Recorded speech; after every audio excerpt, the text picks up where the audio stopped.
वीरता और क्षत्रिय धर्म।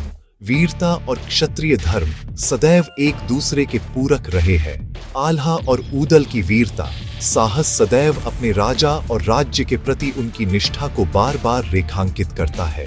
नायक अपने कर्तव्यों को पूरा करने के लिए अपने प्राणों की आहुति देने के लिए भी तैयार रहते हैं। वीरता का मतलब केवल शारीरिक साहस नहीं है, बल्कि अपने कर्तव्यों को निडर होकर निभाना और जीवन की सबसे कठिन परिस्थितियों में भी अपने आदर्शों पर अडिग रहना है।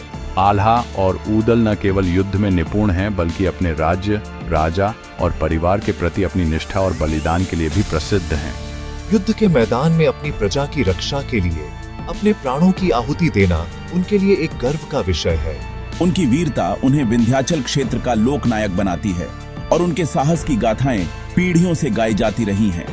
यह क्षत्रियों के उत्थान का समय था, परंतु सुमति नहीं थी। लोग आपस में ही लड़ा भिड़ा करते थे। प्रत्येक सरदार अपने को राजा समझता था। उस युग में क्षत्रिय लोग अधीन रहना पाप समझते थे।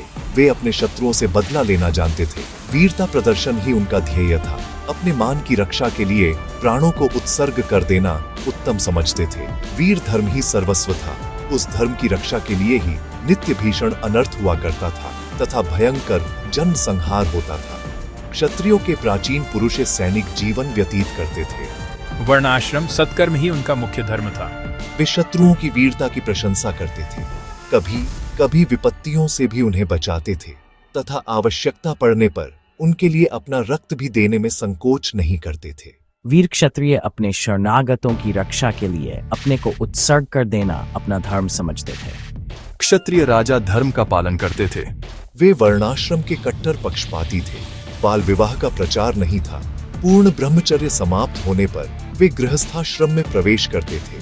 बालक जब तक वीर सैनिक न हो जाए, अपने बल से शत्रु के गर्व को चूर न कर दे, अपनी योग्यता का पूर्ण परिचय न दे, तब तक उसका गृहस्थाश्रम प्रवेश अत्यंत दुष्कर था।